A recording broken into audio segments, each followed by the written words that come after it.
لما جدك يكون بياكل وانت عايز تاخد اكله. يلحق يخلص الاكل قبل ما الواد ابراهيم يجي. ابراهيم ده ما بيهننيش على اكله، على طول واكل اكلي كده هو وانا ضعيف.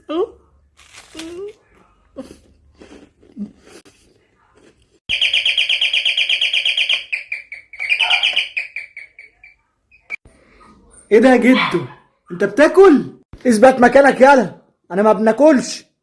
هتاكل اكلي ولا ايه؟